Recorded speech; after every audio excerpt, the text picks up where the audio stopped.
अस्सलाम वालेकुम YouTube team. उम्मीद करता हूँ आप सब खैरियत से होंगे। आज का जो हमारा टॉपिक है वो है ह्यूमन रिसोर्स मैनेजमेंट यानी कि HRM। सबसे पहले हम ये देखेंगे कि HRM होता क्या है, इसका बेसिक कंसेप्ट क्या है। So look what is meant by HRM।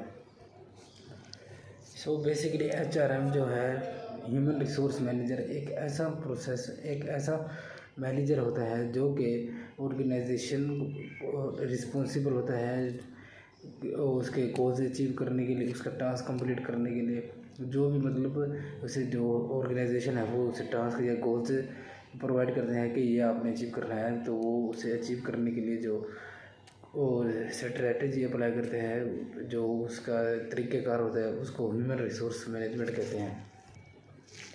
सो ये था ह्यूमन रिसोर्स मैनेजमेंट का concept.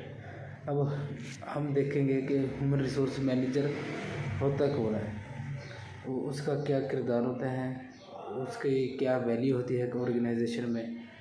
So look what is meant by the manager.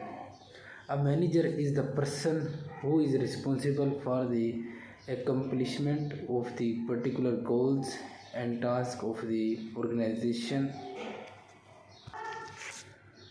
and he is responsible for the employees recruitment, employees performance, employees work condition, work activities। ये सब जो है वो जो manager है वो इसका रिस्पॉन्सिबल होता है।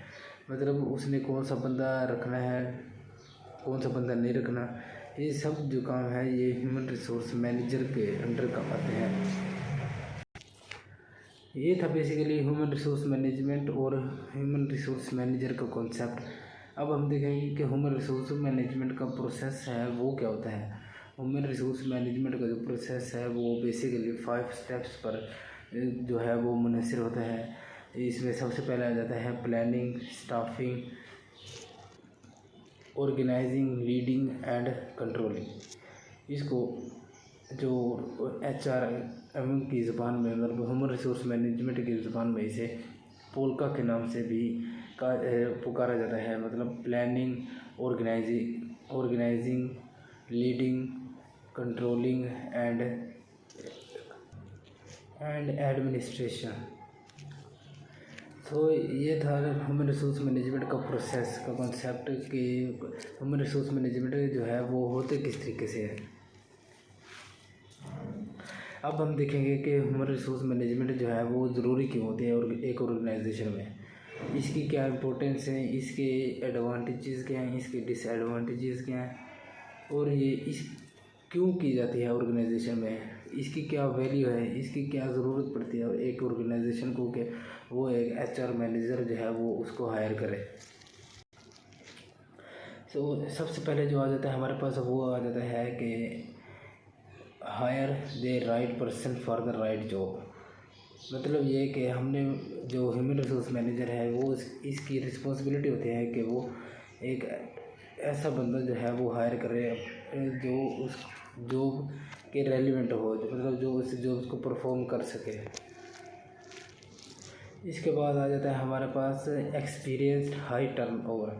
मतलब ये कि अगर जो आपने बंदा हायर किया है वो प्रोडक्टिव काम करेगा, वो एथिकल वे में काम करेगा, तो ऑर्गेनाइजेशन को जो है वो डेफिनेटली जो है वो फ़ायदा ही होगा। उसको क्या प्रॉफिट, उसका जो है प्रॉफिट रेशो जो है वो इंक्रीज़ होगी। और ये भी HRM ह्यूमन रिसोर्स मैनेजर की जो रिस्पॉन्सिबिलिटी होते हैं कि वो ये एनालिसिस करे कि उसके जो हायर करदा पर्सन है वो और जो है वो काम प्रोडक्टिव कर भी रहा है या कि नहीं कर रहा है, वो सूटेबल है या नहीं है इस जॉब के लिए। इसके बाद जो है ह्यूमन रिसोर्स मैनेजर इसलिए भी इम्पोर्टेंट होती है कि जो ऑर्गेनाइजेशन है वो उससे ज़रूरत होती है कि जो उसके टैलेंटेड पर्सन है उनको मोटिवेट किया जा सके, ताकि उनको देखकर जो दूसरे कंपनीज़ के एम्प्लॉयज़ हैं वो भी अपना काम जो है वो प्रोडक्टिव कर सकें। सो गाइज़ ये था आज का हमारा टॉपिक। मिलते हैं नेक्स्ट वीडियो में, तब तक अल्लाह हाफिज़।